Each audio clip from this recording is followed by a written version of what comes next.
বালক দাস সিংহাসন থেকে নেমে পর বলছি। বাড়ি এই সিংহাসন থেকে তুমি আমাকে নেমে যেতে বলছো কেন? কিসের জন্য এই সিংহাসন থেকে আমি নেমে যাব? তোমার আগে এই প্রাসাদে আমি এসেছি, তাছাড়া তোমার যে এই সিংহাসনের অধিকার আমার বেশি। এই প্রাসাদে তুই আগে এসেছিস? আমি আগে এসেছি। তুই জানিস তোকে কেন এনেছি? কেন? আমার একজন দাসী প্রয়োজন ছিল, তাই তো তোকে বিবাহ করে এনেছে। আর আমাকে এনেছে রাজ্য লিখে দিয়ে।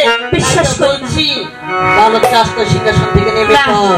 এটা আমার স্বামী সিংহাসন, কিছুতেই আমি এখান থেকে নামবো না। নামবি না? না, নামবো না। নামবি না? সোজা আঙ্গুলে যদি গিলে ওঠে বাঁকা করতে হয়। নেমে পর, নেমে পর।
আমার ভুল হয়ে গিয়েছে, তুমি আমাকে ক্ষমা করে দাও। দিদি এই সিংহাসন তো তোমারই প্রাপ্য, তুমি বসো দিদি, আমি দেখি তোমাকে কেমন দেখা যায়।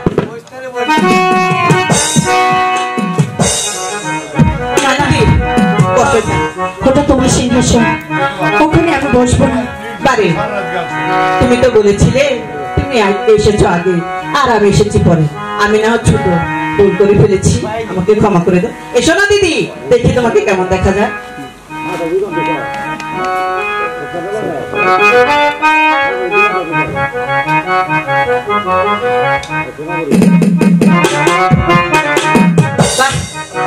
খুব সুন্দর দেখা যাচ্ছে।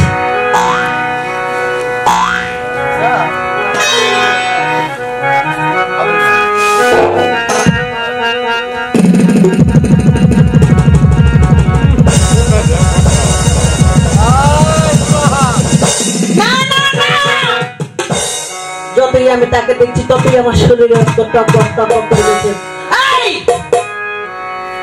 বালক কাজ করে সিংহাসন থেকে নেমে পড়। তুমি বসতে বললি, আবার তুমি বলছো আমি নেমে পড়বো? তোকে কেন বসেছিস তুই জানিস না? কেন? তোকে আবার নতুন করে শিক্ষা দেবো বলে। সাথে ছলনা করেছি? হ্যাঁ, আমি তোর সাথে ছলনাই করেছি। নেমে পড়, নেমে পড়, বেড়ে যাও।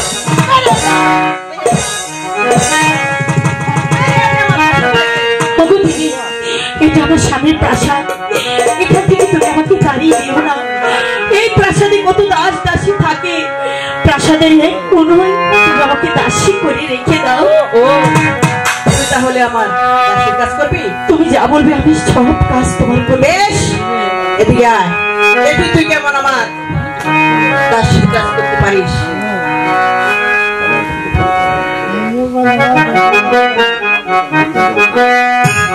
এই তুই তো আমার দাসী, তাই না?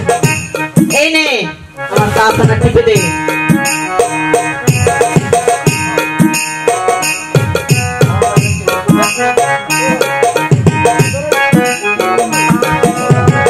বেরিয়ে যা, সামান্য দাসী কাজ করতে পারিস না। বেরিয়ে যা, বেরিয়ে যা, বেরিয়ে যা। চলে যাচ্ছি, তুমি যাবার বলে একটি কথা আমি তোমাকে বলে যাচ্ছি। যেভাবে আঘাতের পর আঘাত তুমি আমাকে করলে, এমন একদিন আসবে চোখের জলে নদী বয়ে দিলে ভুল তুমি কোনোদিন খুঁজে পাবে না। কোনোদিন ভুল 10 মণ গিয়ে পড়বে না, আর রাধা কোনোদিন না ছিবে না। আয়, দাসীকে পাঠিয়ে দে।